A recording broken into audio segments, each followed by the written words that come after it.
over to you. Thank you, and thank you all for coming. So I thought today I'll do a sort of brief overview, then we'll talk about two more books on a final theme, and then I hope we'll have time to open the floor to two questions, and we'll take the themes that I'm going to talk about in reverse order, one having to do with the issue itself and the other having to do with the literary approach to it. So just very, very briefly, we started the course talking about two things. First of all, science fiction as a genre and how it's become so pervasive and indeed in Hollywood movies dominant. And then we talked about the problem that's facing the world today of global warming or climate change. In the second session, as you'll recall, we talked about some science fiction works that were written before that problem became apparent, but as often is the case with science fiction, were attuned to the issues that would become significant as a result of climate change. So the space merchants dealt with resource depletion and the domination of large corporations.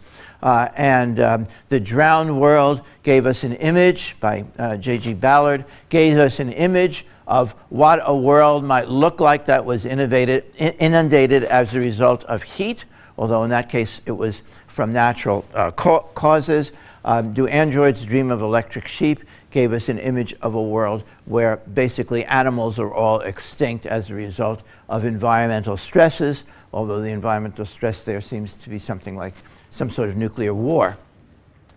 We then proceeded to discuss modern novels written after 1980, really all 21st century novels, that dealt directly with various aspects of the climate change problem. So the first issue was flooding and the potential rise in sea level or the increase in storm surges that will likely result from an increase in average world temperatures. We focused on two books, you'll recall, Robinson's 40 Signs of Rain and Rich's Odds Against Tomorrow. We then proceeded to talk about the issue of global warming, or the background of global warming, and another intervention in the natural world, this one involving our bodies or our agricultural production through genetic engineering. So we talked about Bassi Galuppa's The Wind-Up Girl, and then about Atwood's Oryx and Crake. So in both of those books, there is a background of a world that has warmed to the point of catastrophe. But the action in the foreground is a result of another intervention that has unexpected consequences. Many people have described the this literature as the science fiction as a literature of unexpected consequences, and indeed both those books deal with that. We then talked about books that deal directly with or try to present the increase in temperature itself. I told you about my book, The Heat Stroke Line, and two other books, Lisa Devaney's In Arc and Jim Lofter's Polar City Red. So now we've gotten to this juncture in the course, and the question is, given the potential disasters that face us, flooding, we'll put genetic engineering aside for today, but the increase in temperatures and the possibility of killer heat waves, what are we going to do about it? What is our response to it? And so let me just talk briefly about the science or the economics of it very briefly, and then we'll get to two books that deal with this issue. So one approach to global warming or climate change, and one that is certainly the favorite approach of environmentalists, is conservation. Conservation One aspect of it is simply directly reducing the amount of carbon we put into the atmosphere. This is the Japanese bullet train, which goes from Tokyo to Osaka, I believe the first and third largest cities in the world. It's about 400 miles, same distance as from San Francisco to Los Angeles. It takes, I believe, 2.5 hours. I know a man who commutes on it to work. He lives in Osaka and works in Tokyo. I said, what do you do if it's late? I said, what do you mean? It's never late. That, of course, is the New York City subway. I think I mentioned before. The average person in this country uses 390 gallons of gasoline a year. The average New Yorker uses 90. And that's because they're getting around by public transit. So if we expanded public transit, we have our own city that's rapidly growing. I don't know how many of you have been coming in during commuting hour, but when I drive out of the city at that time, I pass about 5 miles straight of stop-and-go traffic, consisting very often of single people in a pickup truck or a Hummer, right? So there's an enormous amount of saving to be achieved there. The intelligent home with the electronics, actually a lot less electronics than you have in your cell phone. You can have engineer a home so that the lights shut off when you leave, so that the heat drops down because the home knows your schedule. So the heat would drop down on let's say, a cold day from a comfortable temperature to 50 degrees, and it knows an hour before you're about to come home to start raising the temperature so it's a comfortable 68 when you arrive back at home. And this is easy to do. That's just a schematic. Then there is the idea of using more local products. So it's very typical these days to have a agricultural product where the crop is grown in the United States, it's shipped to the Philippines to be processed, it's then shipped to Malaysia to be packaged, and then it's shipped back to the United States to be sold on vehicles like this. You can imagine how much energy that thing is using. And if we, the reason that's done, of course, economically, is that the labor costs are much greater than the fuel costs, and so it makes sense to ship this stuff back and forth across the ocean. If we internalized the environmental cost of the fuel as well as the extraction cost of the fuel, that would immediately change, I think. And this brings us to economic rather than technological means of controlling the amount of carbon we put into the air. So one thing that economists and policy people have been talking about is the carbon tax, where you tax people for their use of carbon. This is an estimate for the reductions that we would achieve in the amount of fuel we're using by imposing a carbon tax for 10 years.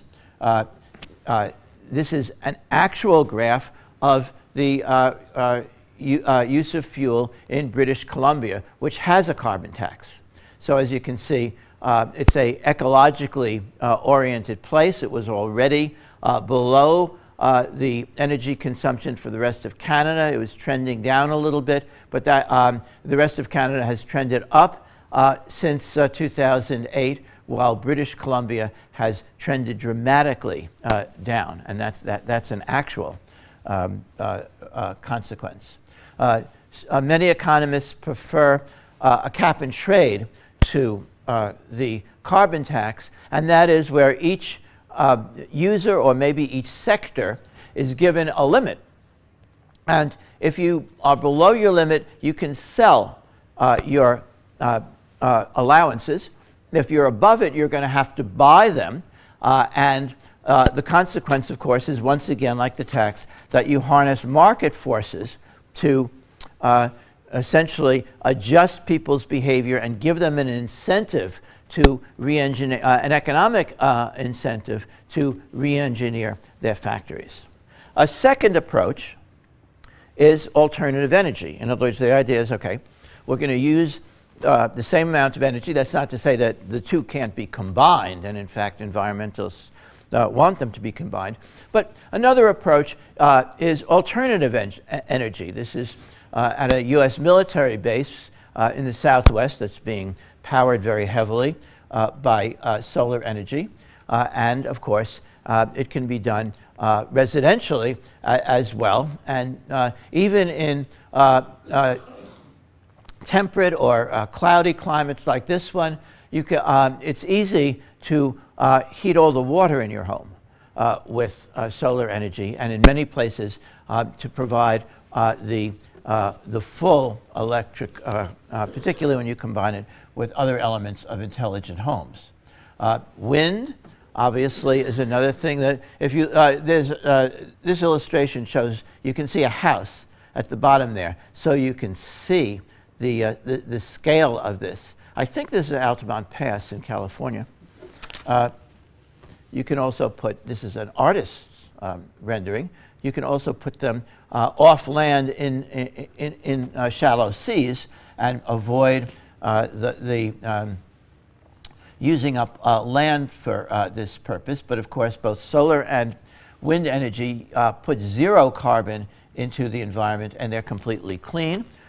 Nuclear energy also does not put carbon into the environment. It tends to be less popular among environmentalists, and there are good. It also tends to be a lot more dangerous. You can live next to a solar plant and just think about it. What would it mean for the solar plant to fail?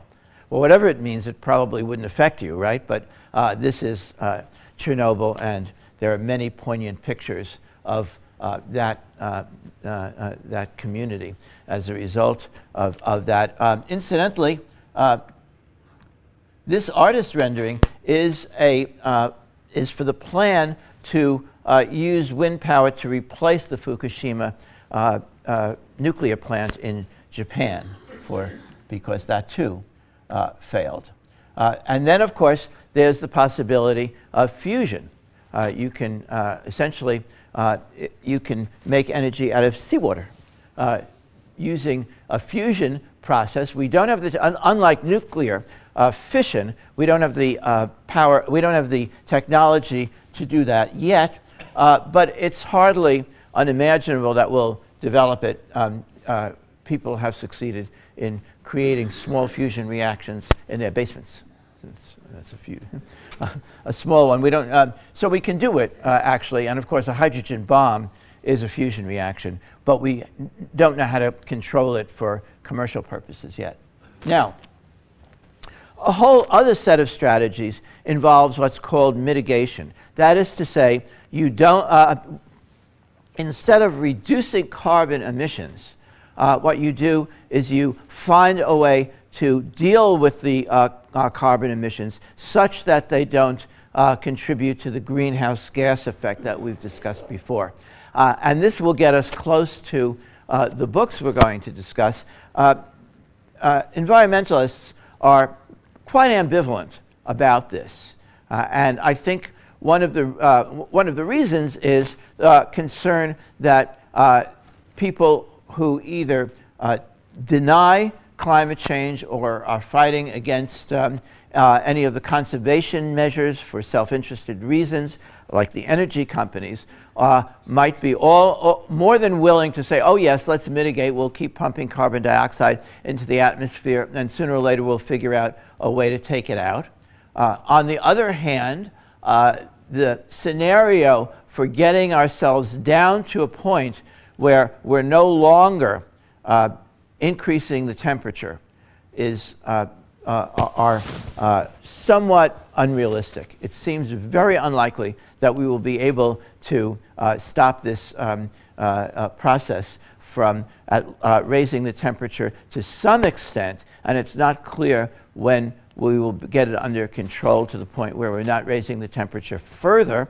And so people have talked about mitigation strategies. One is so-called carbon sequestration, trees already do it for us. They absorb carbon dioxide. Of course, you have to figure out what to do with the stored carbon in the tree when the tree dies, or when you cut it down. If you burn it for fuel, then you've put the carbon right back into the atmosphere. But not true if you use it to build homes or to make paper or things like that. And of course, the more reforestation we do, the more we're sequestering carbon, at least for the time being. But there are ways to do it, capturing the carbon emissions from a industrial facility and then putting it into places underground where it is likely to remain.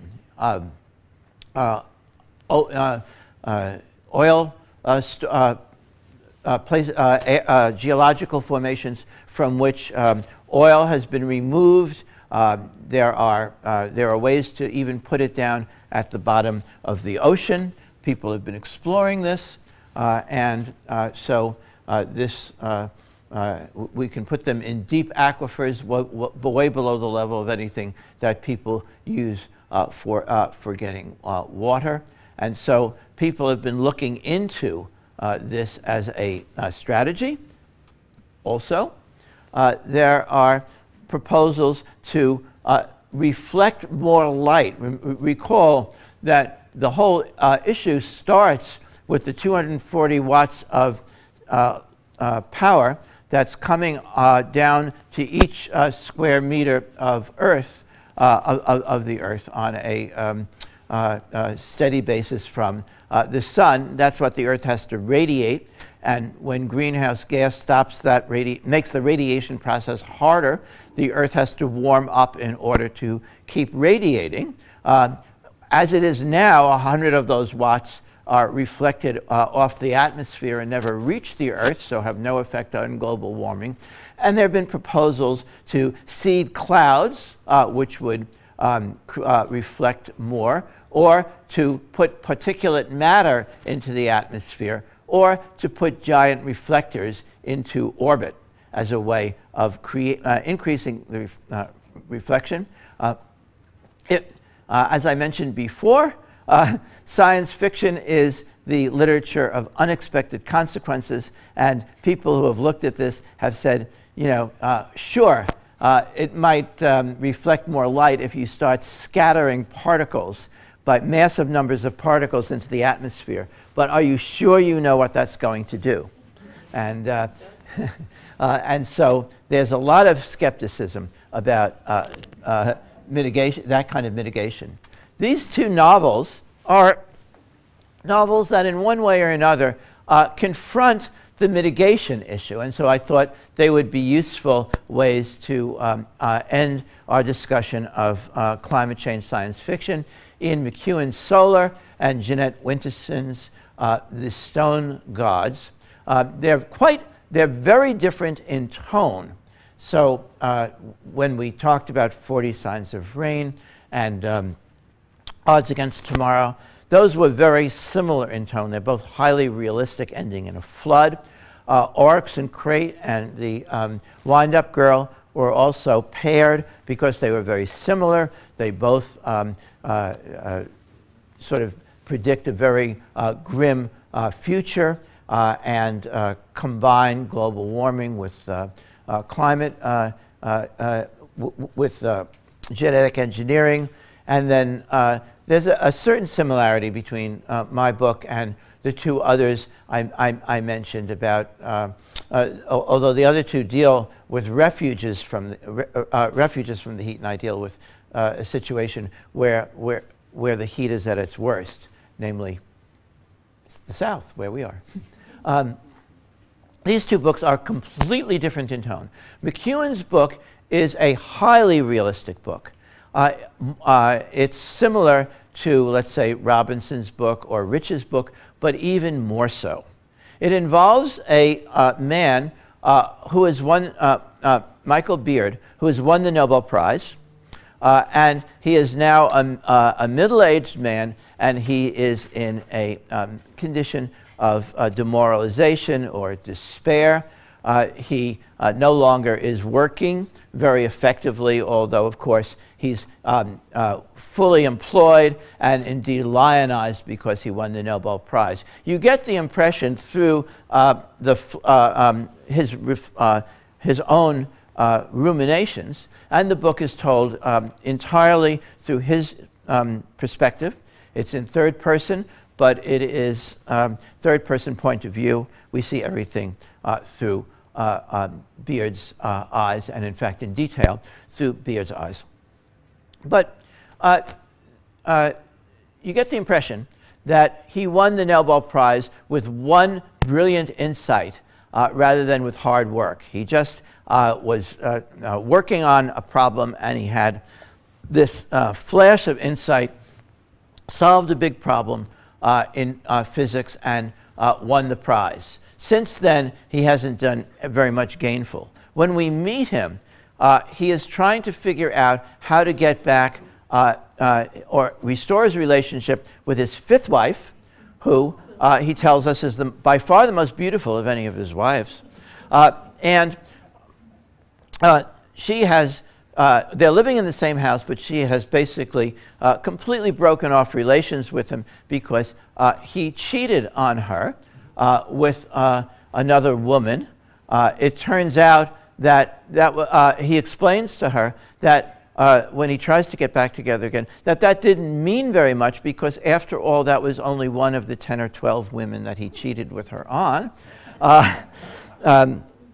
She has established a relationship with someone who is doing some renovation work around their house. She obviously is sick of Nobel laureates. This guy's a construction worker. He's a big guy. And she's established a relationship with him. At the same time that he's going through this, he has been given a job by the British government to mitigate, well, not to mitigate, to prevent or fight global warming through a conservation measure.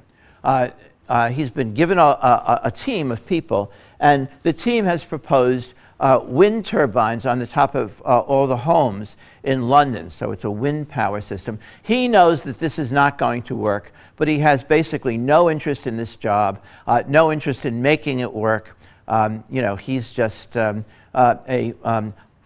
really cynical and demoralized guy. What he wants to do is get back with Patrice, his fifth wife, and he's furious at this guy Turpin, on whom he's sort of the workman, on whom he's sort of transferred the blame for the relationship breaking down. He actually goes to Turpin's house to confront him because Turpin had hit his wife.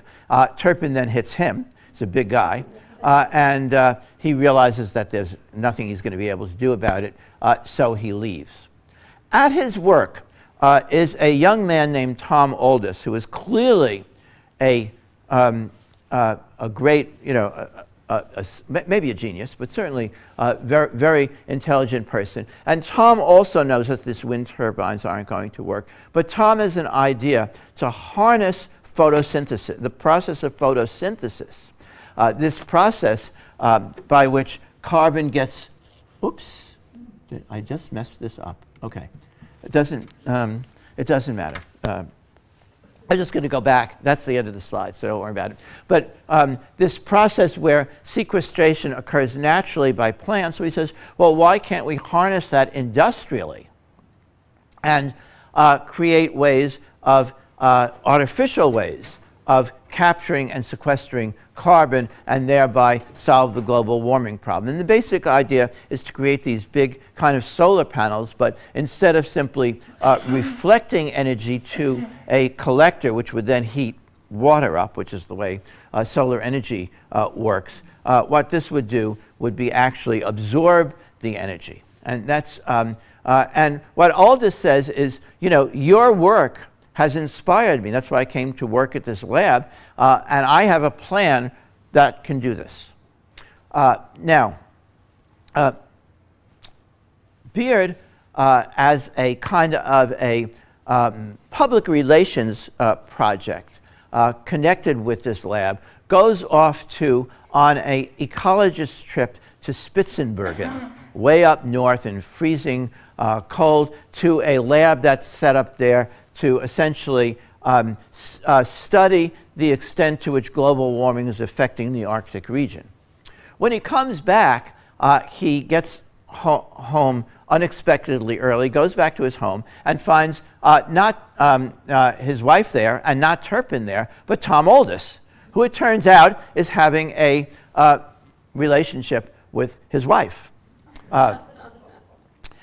He tells Aldous to get out. Aldous gets up to try to plead with him. He says, you know, your relationship is over. I'm your biggest fan. Let's be gentlemen about this. He slips and falls on the hideous bear fur rug that his wife has installed, hits his head on the edge of the coffee table, and dies. Now, Beard's first reaction is to call the police.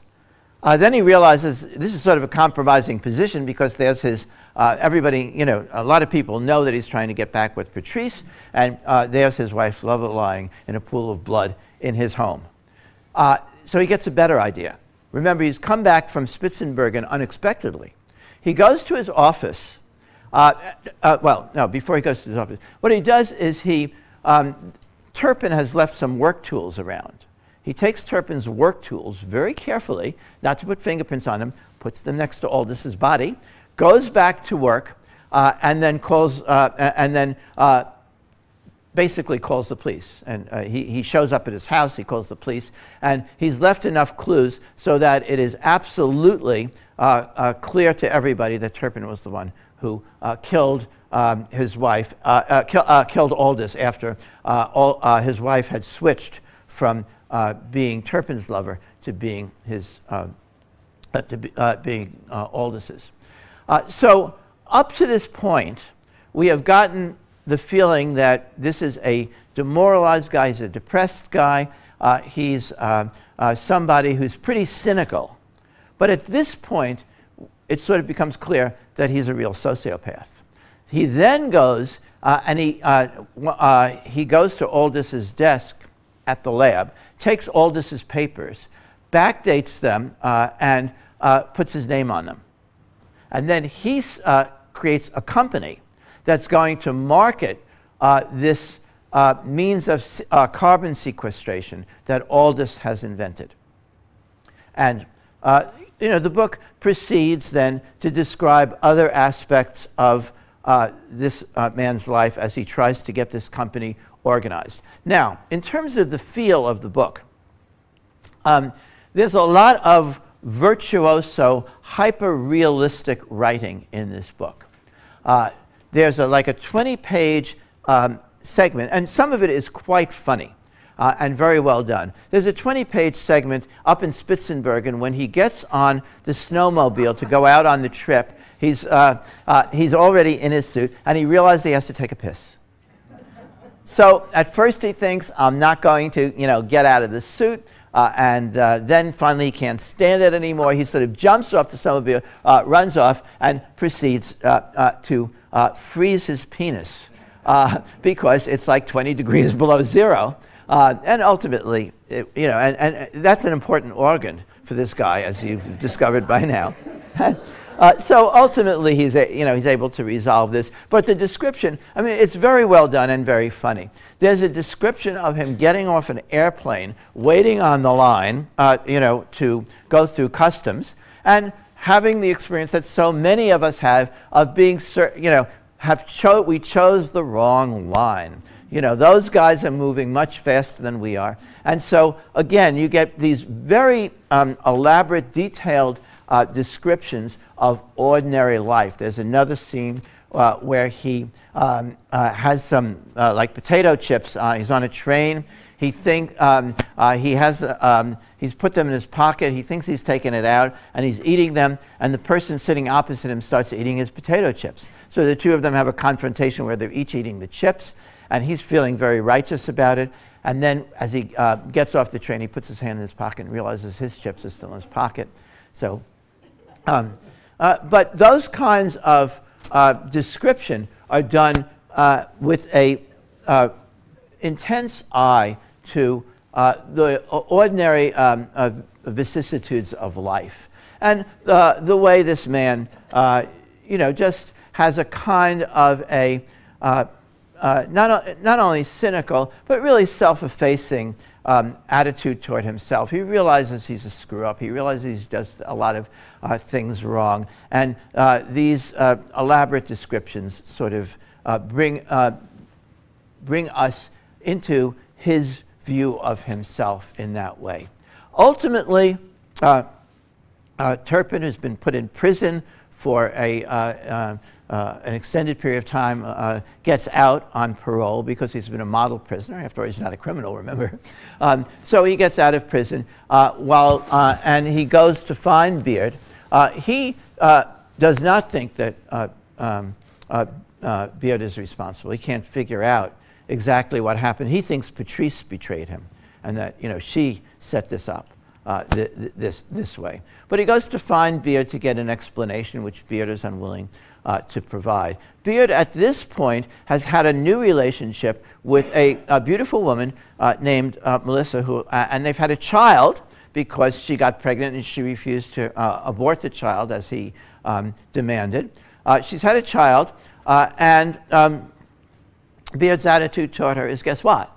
He's cheating on her with a woman in the American Southwest who is just sort of a local waitress at a diner near the place where they're setting up these solar panels to engage in this mitigation process.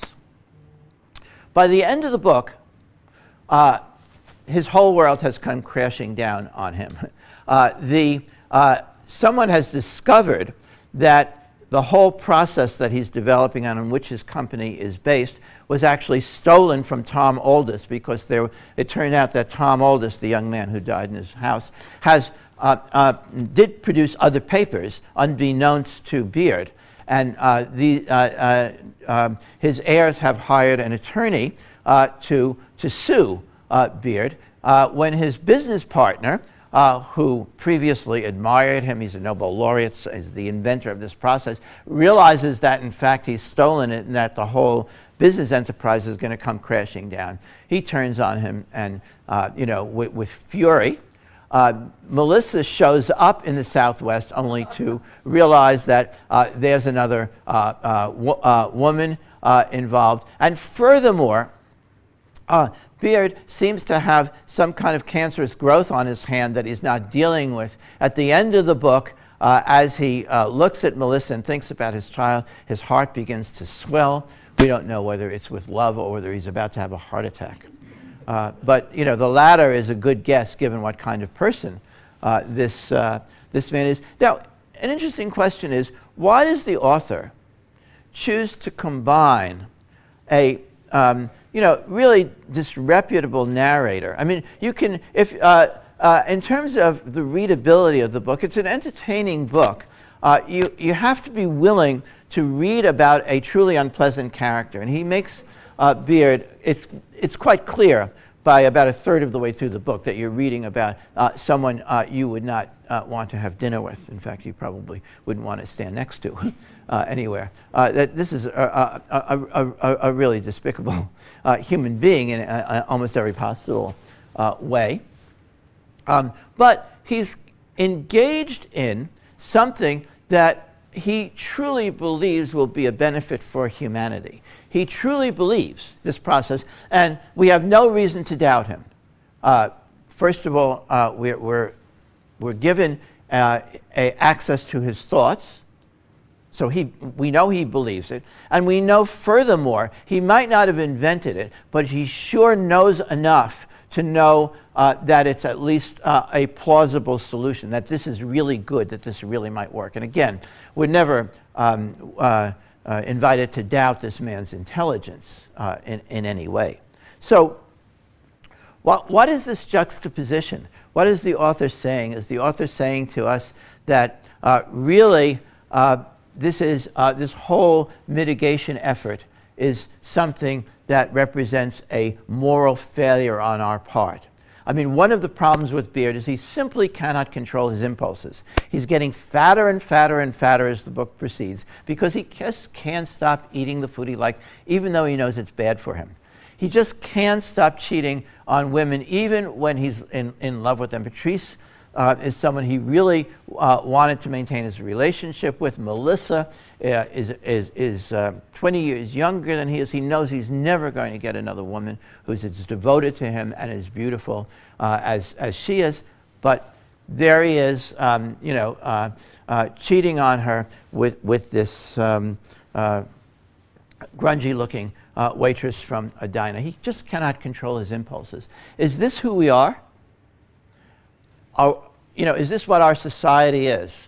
Are we a sociopathic society that has lost a sense of morality, that will engage in instrumental behavior regardless of its morality, like blaming somebody else for something we've done, that cannot control our impulses, and that is looking to these mitigation strategies as a way to a quick escape from our own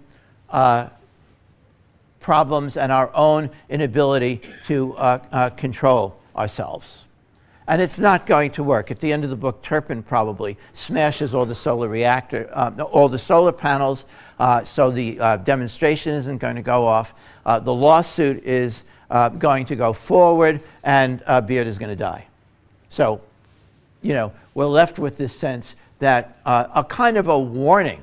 I mean, all through the book, the one thing that seems admirable about Beard is his genuine commitment. I mean, he wants to make money, but that's really not his biggest goal. He's got a lot of money already. I mean, he has a very remunerative position because he's a Nobel laureate. He has an offer from from some other university that's going to pay him a very high salary. That's not his problem. He really wants to make this work. He really thinks I mean, it'd be nice to win another Nobel Prize, but he really thinks he's going to benefit humanity. And there's a kind of irony to the fact that this one thing that he believes is a kind of false hope. It's a kind of way of escaping from the impulse-ridden, undisciplined, cynical self that he is and that potentially our society is. And so I think that's at least one of the themes in this book. It's also a work of literature. It's a character study. And as I said, there are these wonderfully detailed vignettes.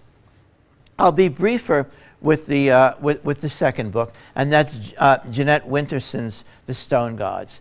This is sci-fi. It involves outer space. It involves spaceships. It involves a post-World War III situation. It's written.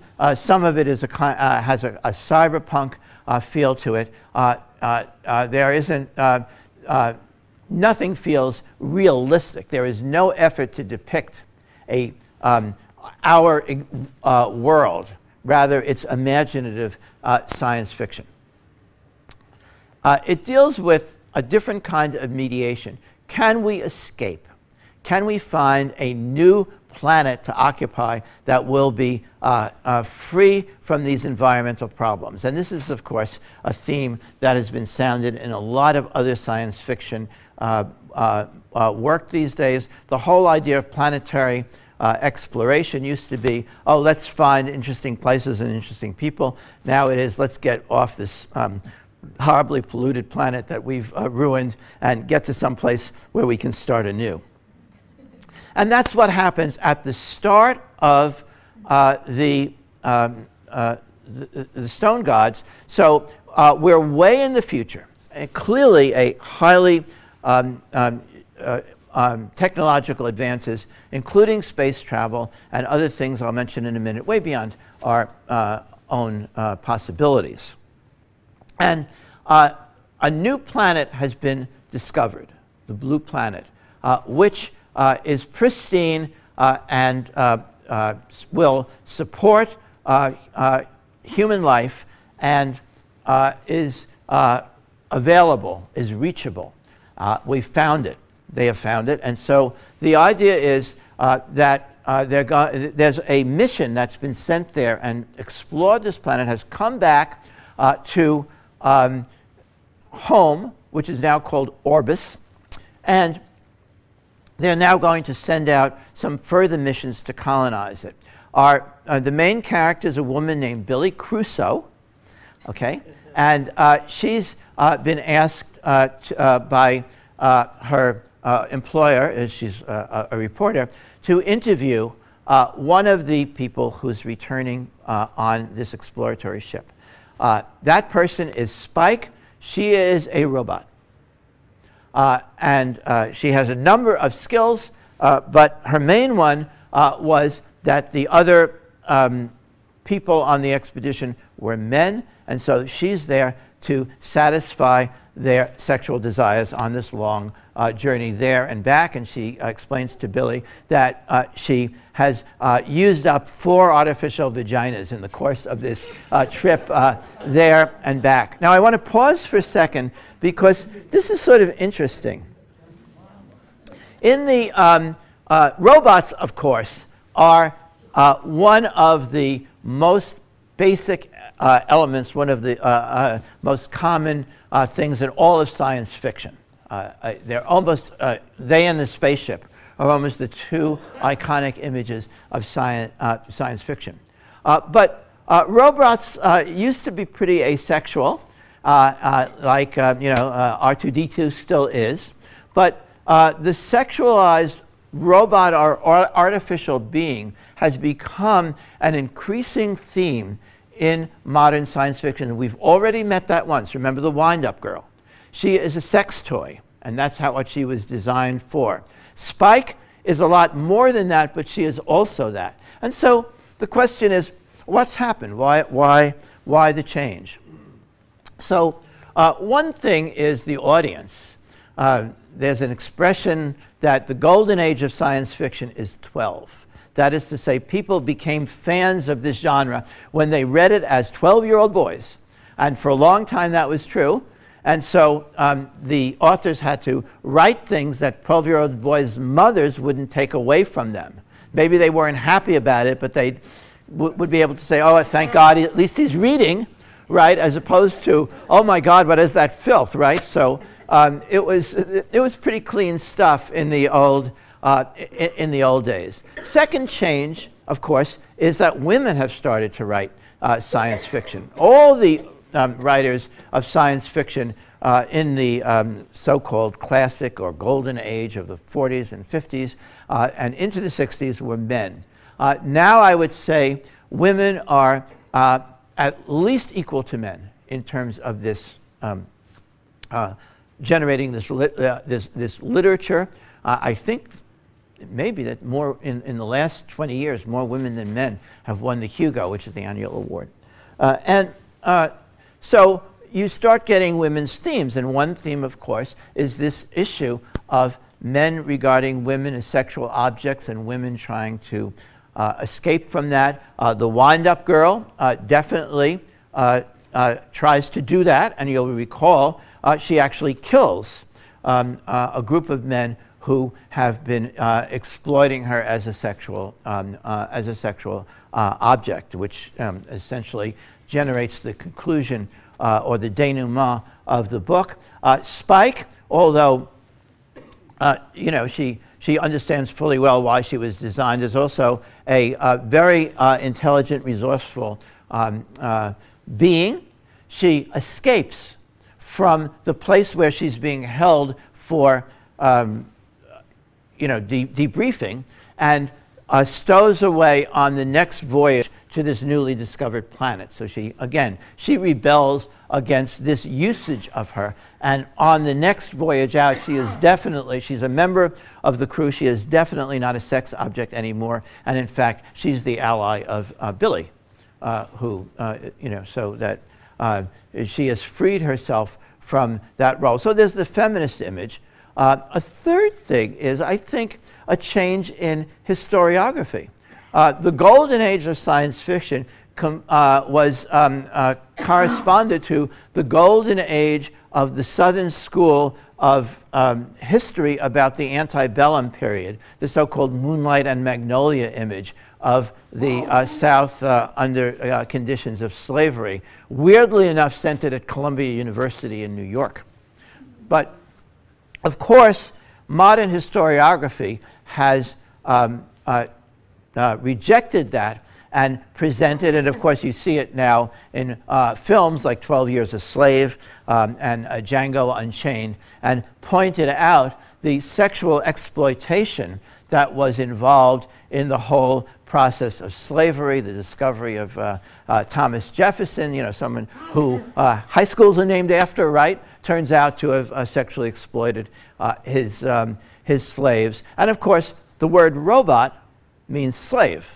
It comes, as I think I mentioned, from Karl Čapek's 1920s play, R.U.R., Rossum's Universal Robots. That's where, you know, he envisioned mechanical beings for the first time. And, you know, sure enough, they're being exploited. They rebel and they take over the world, a theme that has continued. So the idea of what it means to be a slave as well as what it means to be a female sex object has changed as well. So this whole theme becomes rather dominant, and it's a dominant theme in the first section of the Stone Guards. Now, I'm not going to, it's a very complicated book. It's modernistic, but let me just, so I'm not going to go through the whole thing, and I do want to have a chance for discussion. But basically what happens is on this spaceship for the second voyage, they go to this planet. The planet has one problem. It's got big carnivorous animals that are quite vicious. So they decide that they're going to get rid of these animals by redirecting an asteroid to hit the planet and create dust cloud that will cool down the temperature and essentially make these creatures extinct. They do that. It hits. You know already from science fiction, there are unexpected consequences. In this case, a lot more particles and a lot more cooling than they expected. The whole planet turns hostile, and the crew of the spaceship finds itself essentially stranded in a hostile environment. Billy and Spike go off to on a rescue mission, and they die in the snow. Billy dies from cold. Spike dies because her energy source is running down. And there's I think, quite a powerful scene of the two of them together at the end in a cave. This mechanical being and this very real woman who are together in the midst of this human-caused ecological catastrophe. The book then goes on. The next scene takes place on Easter Island and involves a British sailor who's been left there by accident and gets involved in a battle between two different tribes who are in the process of destroying the stone gods, those stone images that Easter Island is famous for. He gets involved with another British castaway he finds on the island named Spickers, who thinks he has a way of resolving the conflict between these tribes. And by the way, they've destroyed all the trees on the island, and the island is therefore in a condition of environmental disaster, and they're no longer able to support the population that they have. He thinks he can resolve this. He tries to do so. It requires him to climb up to a prominence, and he doesn't make it. He falls to his death. The next scene is a woman. Her name is Billy. She's on a train in London, a tube, in London after World War III. The whole world is in a very bad state. It's really in a state of deterioration, taken over by big companies again. and she finds some papers on the train. She looks at the papers. It's a book called The Stone Gods, and it's Billy Crusoe's description of her own, of her experience in the first part of the book. That is to say, she finds in the third part of the book the first part of the book. So there's a kind of a modernistic touch to it. Now, at this point, the author does something rather clever and interesting.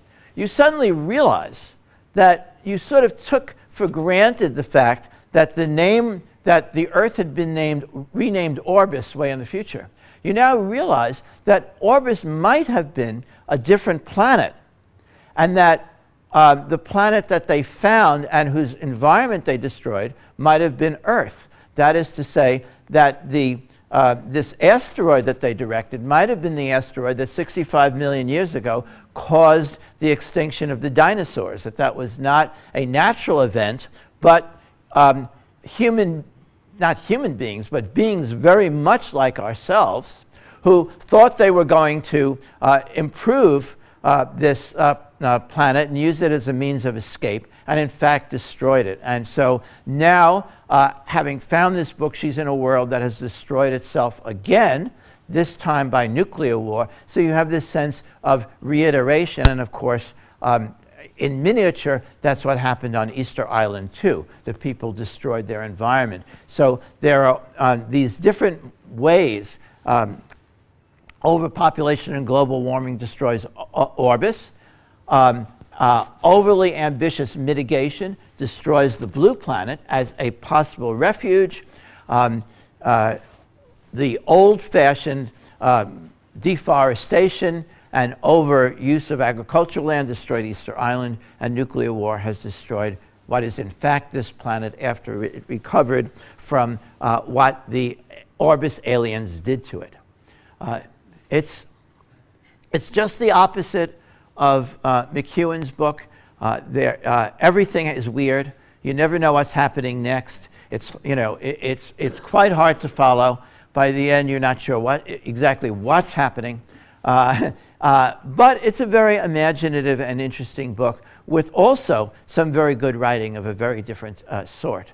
But it's another way of thinking about this issue of mitigation. As you can see, both writers are quite hostile to the notion of mitigation for somewhat different reasons, but somewhat similar ones too. It has to do with the fact that we have created this problem and we cannot escape from ourselves, that we're going to do it again and again and again, and if we figured out a way to put particulate matter into the atmosphere, we would only find ourselves confronting another problem because, as Walter Kelly put it famously in his Pogo cartoon, we have met the enemy and he is us, right?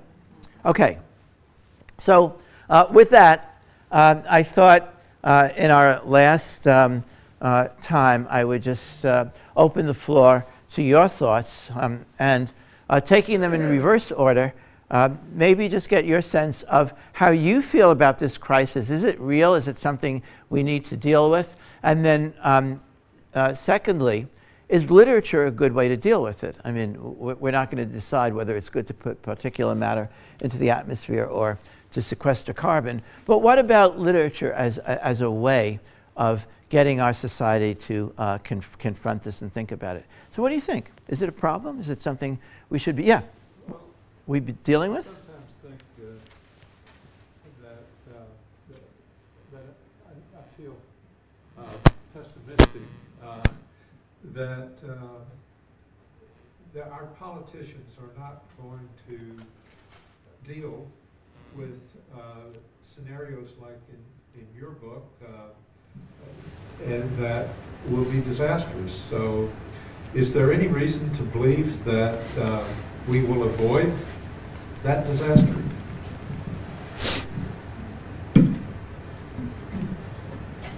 Please. Uncle Tom's Cabin was rather effective in causing cultural change. So why not one of these? And people have made that analogy too. I mean, that sort of represents the power of literature and what it can do. It doesn't even have to be great literature, just convincing, right? Other views about either the issue or the use of fiction?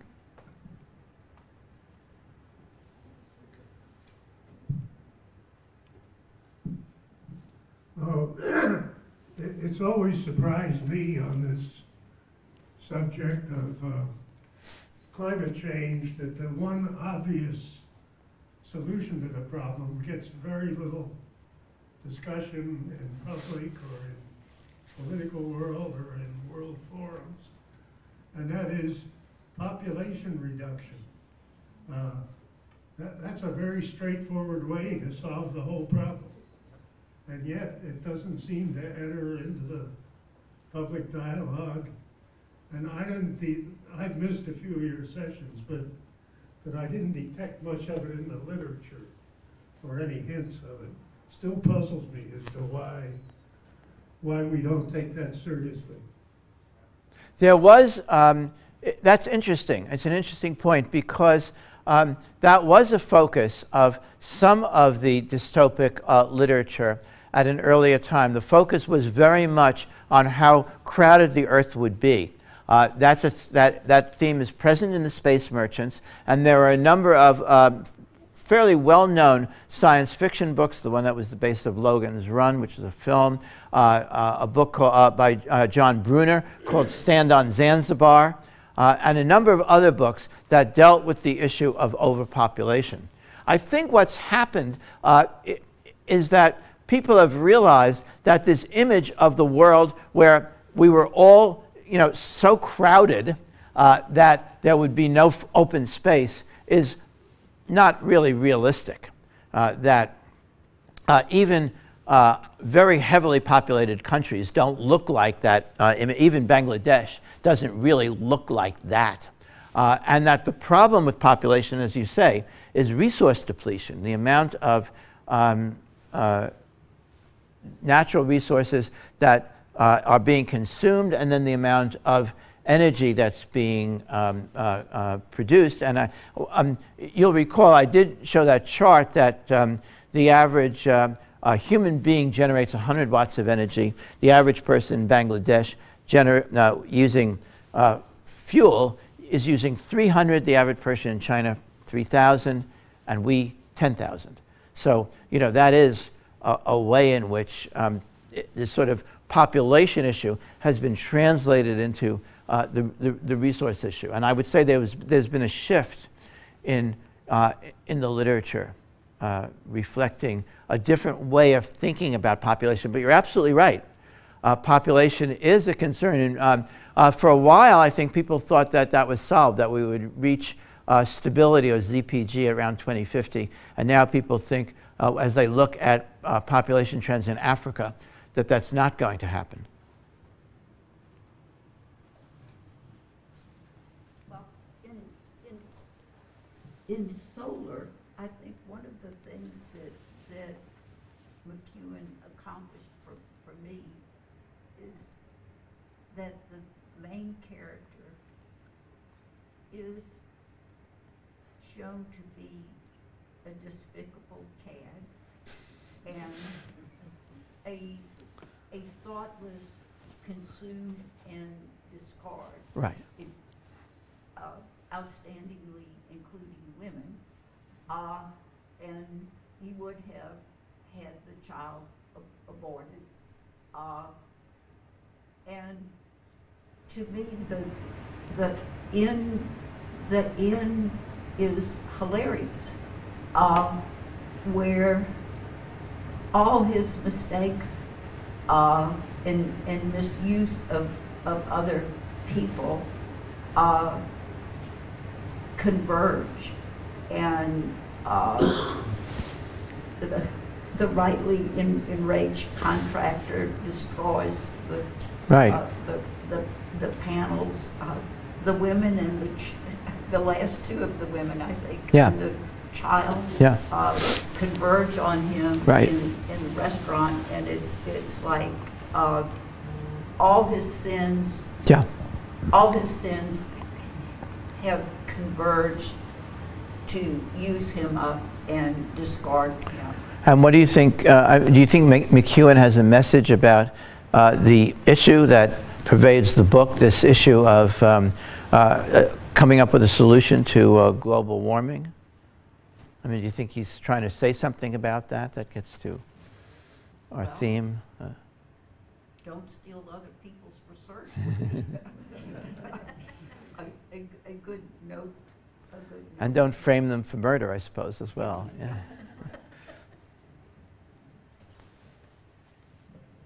One of the interesting themes that I picked up on, and you just alluded to it today, is that our natures are such that that doesn't seem to change. And so whatever disaster befalls, and then a remedy for that, and then another,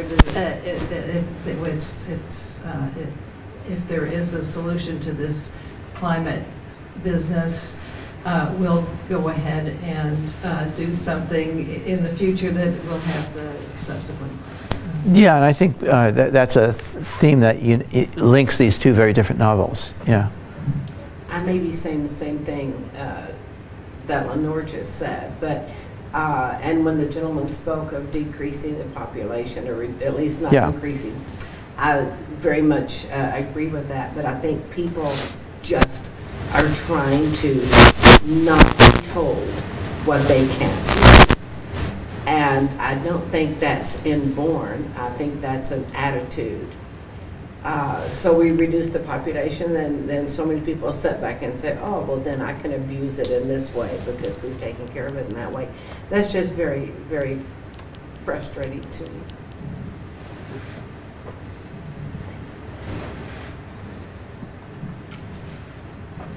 You were asking if science fiction literature was a way of making us think about problems that face our planet and our children and grandchildren.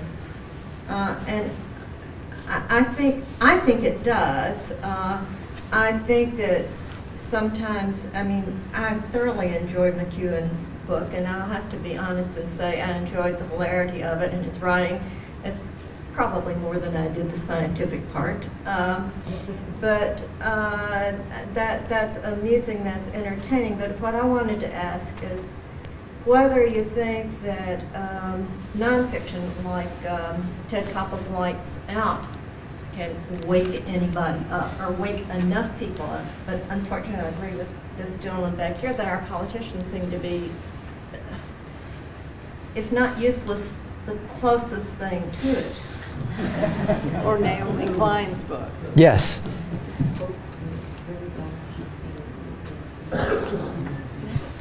There's one right there. Along those same lines, I'd just be curious about your feelings of the future with your exposure to literature and science. Are you pessimistic, optimistic, or what? Pessimistic? Yes. There's another comment, and then I'll respond to that at the end. Yeah. We are a forward-looking people, and but I don't think we're a forward-acting people.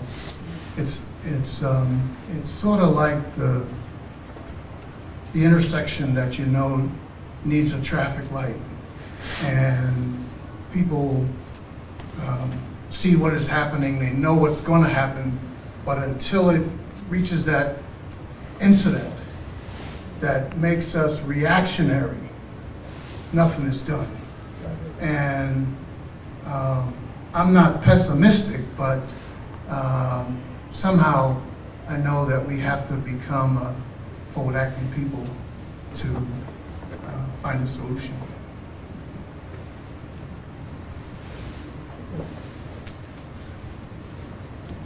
I just wonder what you see about students, whether you think they're forward-looking and acting or just riding along.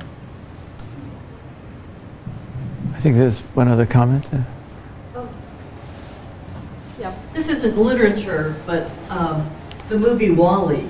Yes. Yes. I was really hoping that once the popularity was, you know, up there, that people would start recycling or maybe it changed a little bit. I didn't see anything, but maybe you did.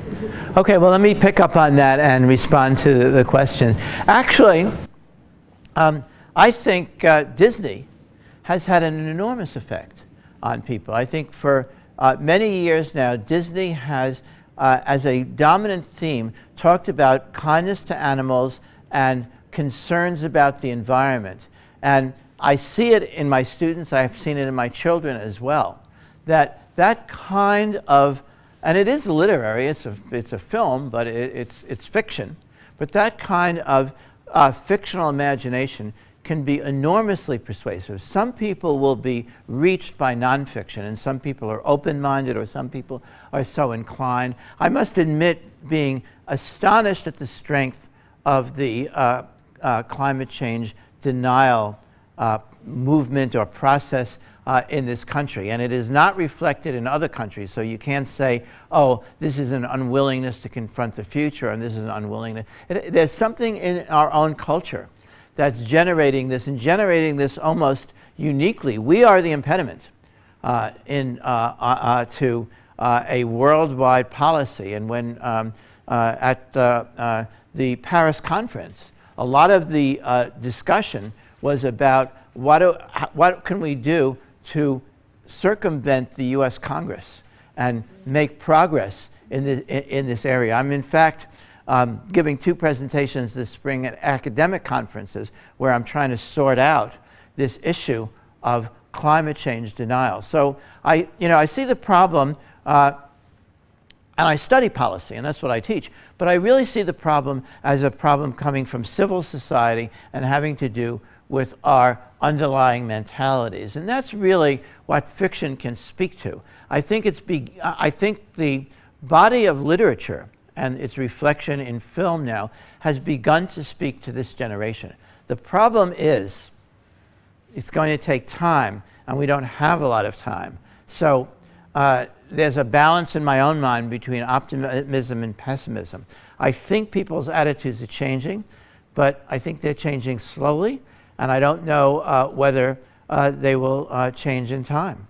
But certainly I see this whole body of literature with all its variations and with all its complexities as being at least one of the signs of hope, and that's why I wrote something in it, and that's why I feel passionate about teaching it.